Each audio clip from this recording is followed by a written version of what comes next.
Alright, ngayon magtuturo ko sa inyo kung paano mag-test ng spark plug 100% accurate.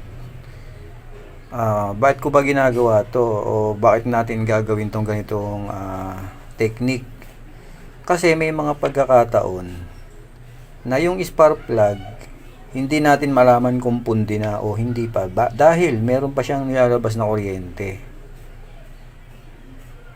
Kung sino man nakakaranas ng ganon, minsan naguguluhan kayo, punti na kaya spark plug o lumalabas naman yung kuryente. So sa ganitong technique, hindi makakawala ang spark plug natin kahit may nilalabas pa siyang kuryente. Kapag ginamitan nyo itong technique na gagawin ko, hindi na siya makakalusot. Kasi meron kasing dalawang klase lang ng pagkapunti na spark plug. Merong hindi na lumalabas yung kuryente, so madali lang yun malaman. Doon naman tayo sa may binubuga pa rin ng kuryente pero ayaw umandar ng motor natin.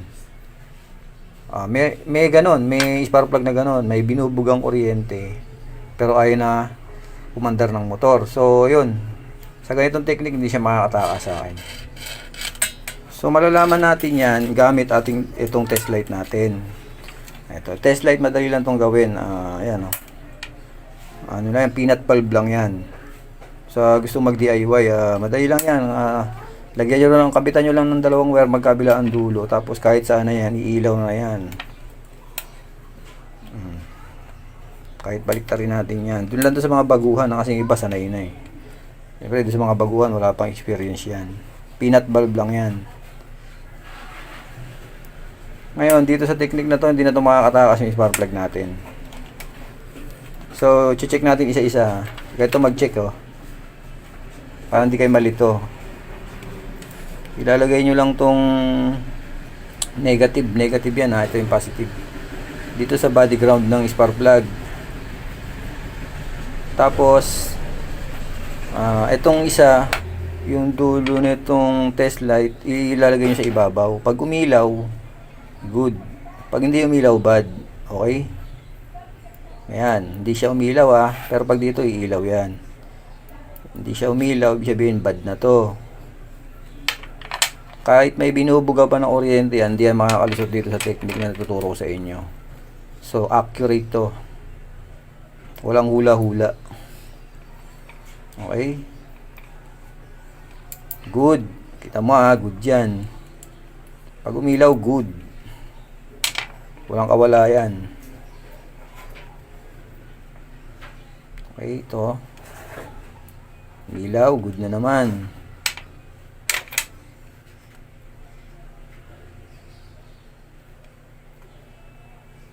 Okay.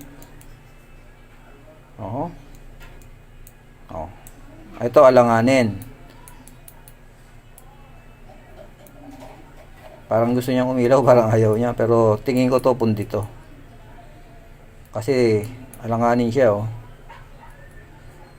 tama pagdating dito. Wala pundi to. Ayan. Kailangan di siya mag-alanganin. Kailangan pag ganun mo ilaw agad. Sige, pagbibigyan kita ang technique mamaya na gagawin ko, hindi ito makakalusot. Good siya.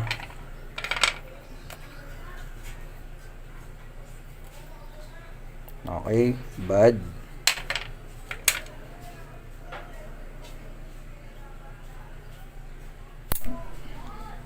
Bad.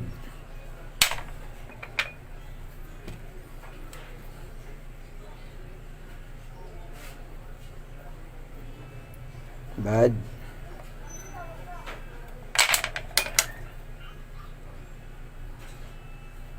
Bad.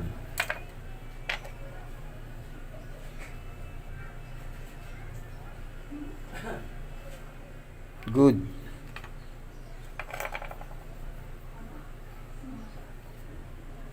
Good.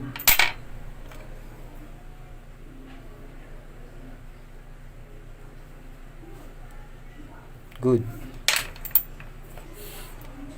Okay.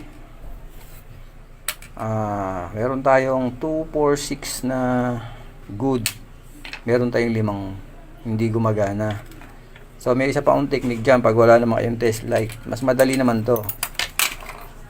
Okay. Dito wala rin silang kawala.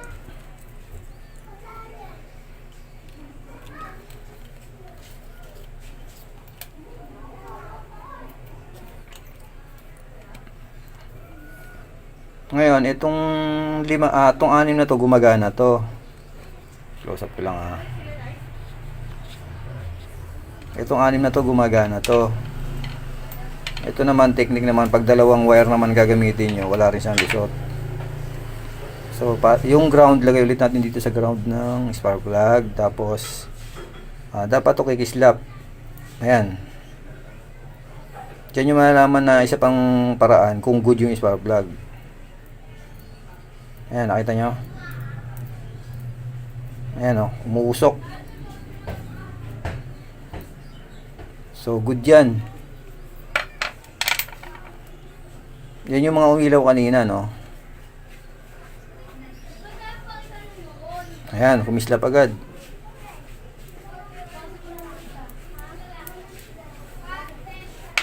Yan yung mga goods natin na spark plug.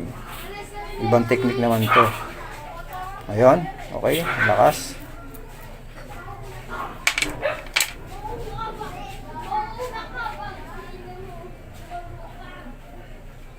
Ayan, good.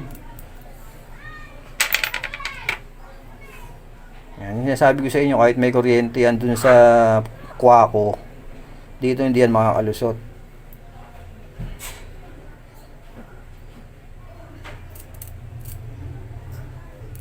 Yan, good.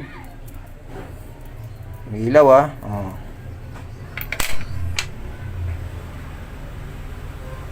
Ayan.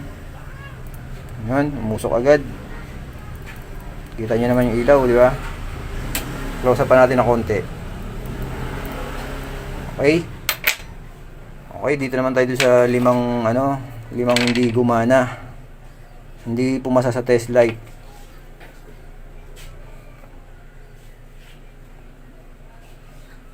Ayan, wala. Ayan, nakita nyo naman, wala talaga, oh. Balik-balik pang gawin ko, oh. Hindi pumasa sa test light ko yan.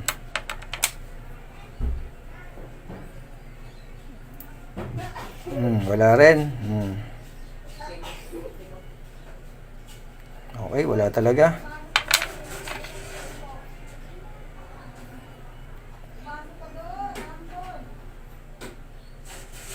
Okay, wala. Yung sinasabi ko sa inyo, accurate 100%.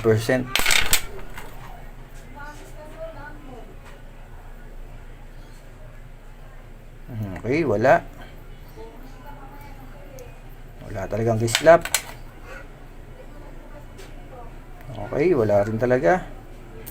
Hop, hindi yan sa sumabit lang yun. Ayan, wala. Okay.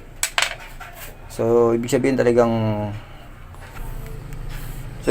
legit talaga yung test na to. Ngayon, mga boss, syempre, testing to sa test light at sa wire. Ngayon, gagawa naman tayo ng actual. Itong mga to, kukuha lang ako rito ng dalawa. Syempre, masyadong mahaba pag inubos natin yan. Dalawang good, dalawang bad, at tapos iti-testing ko naman sa actual. So, ipapart 2 na natin yung kasi masyado na mahaba ang video. Baka mainip naman yung mga basher, di ba? Okay, kung may natutunan kayo, paki-share na lang at papalo na rin ako sa page ko para sa mas marami ko pang video na i-upload na may katuturan at walang katuturan. Bahala na kayo. Alien.